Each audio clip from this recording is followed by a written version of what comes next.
Hi and welcome to the first video in Dan's Hacks. Today we're going to be talking about wireless security. It's going to be a bit light-hearted today. We're going to talk about a fairly easy topic to run through. And today we have Virgin Media Generation 1 Home Hub to try and crack. So we're going to be focusing on WPA and WPA2 in this hack, and we're going to be try guessing the passphrase. Just potentially by brute force. Now, with Home Hub 1s especially, this attack will work every time. You'll see many of the videos saying WPA and WPA2 are unsecure, when in actual fact they aren't. There have been a few bugs released recently which do indeed deem them unsecure, however it's not been blown wide open by any means. So today, again, we're going to be using the Virgin Media Home Hub Generation 1. I have got my USB to WLAN adapter, which is very big, so you can focus if you're sat in the car or anything like that outside of business. Never done that before, but potential is there. And I have got my Mac running Debian Linux. Okay, so let's get started.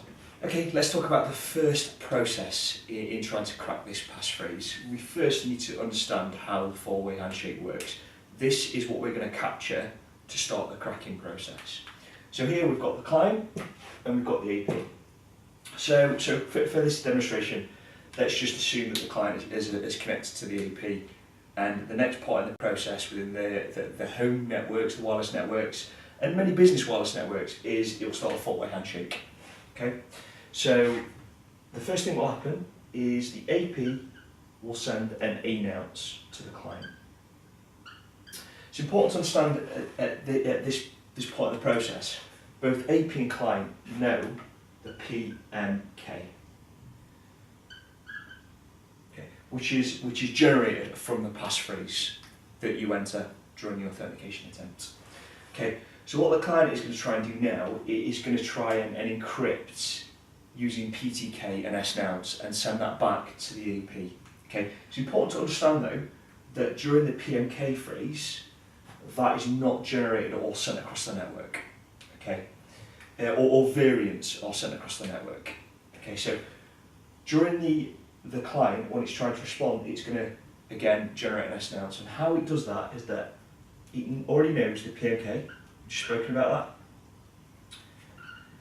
It knows the announce because it's just received that. It's starting to generate its SNOWs, and the fourth and fifth are the MAC addresses of the AP and client. Okay. So the client is now going to respond to the AP using an SNOWs.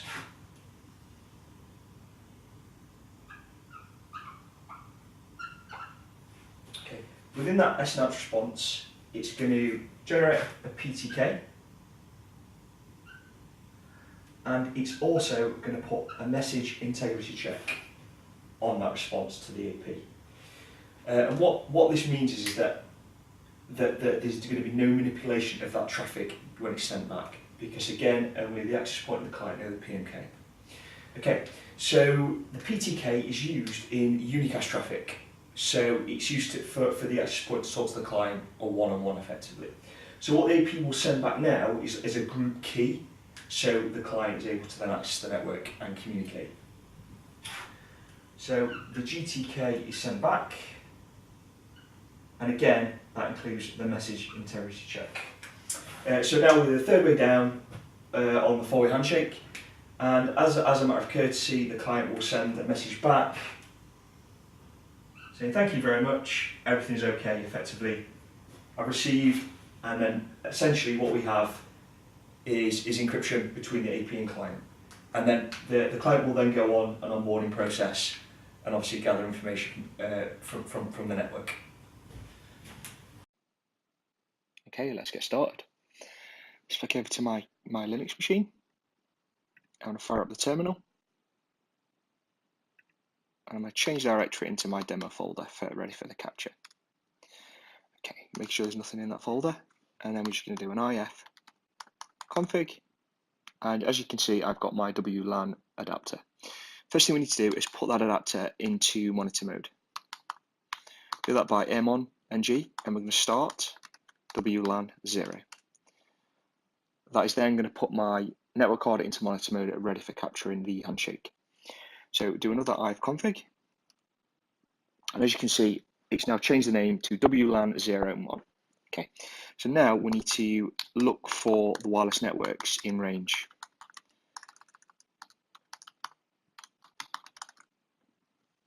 So we're looking for something that says Virgin Media. We know it's a Virgin Media hub, and as you can see, it's appeared there. Right at the top, we can see the BSSID, we can see the SSID, we can see the pre-show key, we can see that it's WPA2 as well. So now we need to set up an attack, sorry, not an attack, but to sort of passively sniff for that handshake. So we're going to use aerodump-ng WLAN 0.1, which is obviously the network card. We're going to select the BSSID, which I'm just going to copy and paste.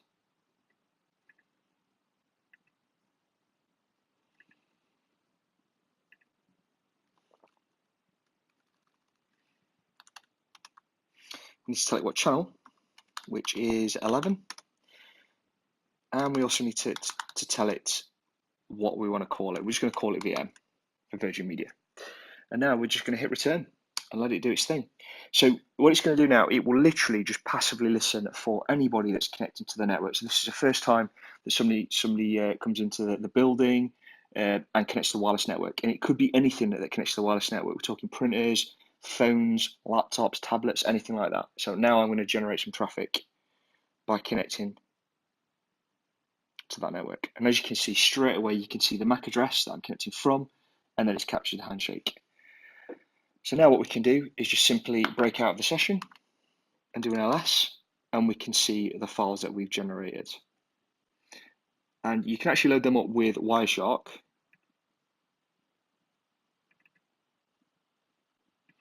And see what's in that file.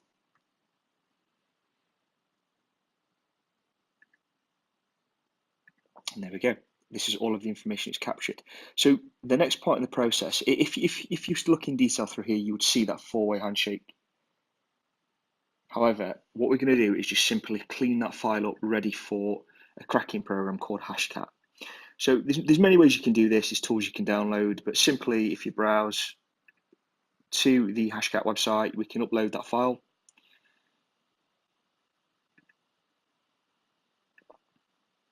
And we can convert it. Excellent. So the next part in the process, I'm now going to spin up my cracking machine. Okay, so I've already transferred the file over to a cracking rig. So this machine's got 1070 graphics card in it, which graphics cards are very, very good at these types of workloads. So what we're going to do is we're going to use Hashcat. It's a WPA file. So the M, this is the type of file it's going to crack. This is the location of the file. And this is the character set. So what I've done, I've already done a lot of research on the Virgin Media hubs, and the Generation 1s have got this character set. So it's basically the entire alphabet, all lowercase, and no I or no O. Okay, so that is the character set. That is the key space that we need to use. And once it's exhausted that key space, we will 100% have the code. So any of these hubs that you get the handshake for, you could potentially have the code within days. Now, bear in mind, again, this cracking rig has only got one 1070 graphics card in.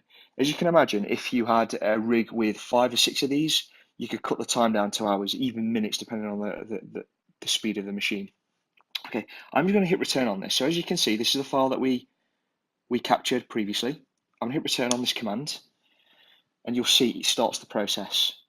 Okay, so this machine has actually got a really, really slow processor in, but it's not, that processor is not designed for cracking.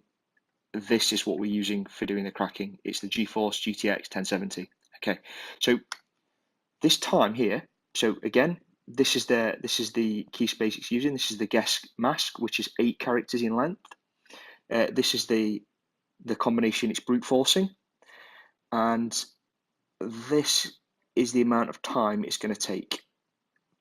Okay, so as you can see, within 3 days and 19 hours, I will 100% have this passcode for this wireless access point. So it is worrying in a sense that if you don't change your pre-shared key on any wireless device, regardless of what it is, you can see how unsecure they can be.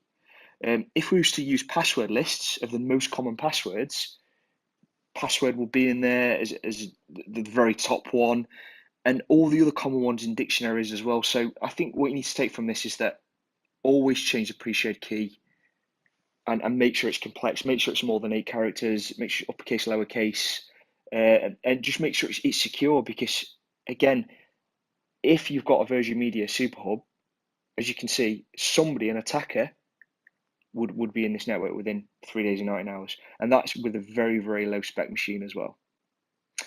Thank you.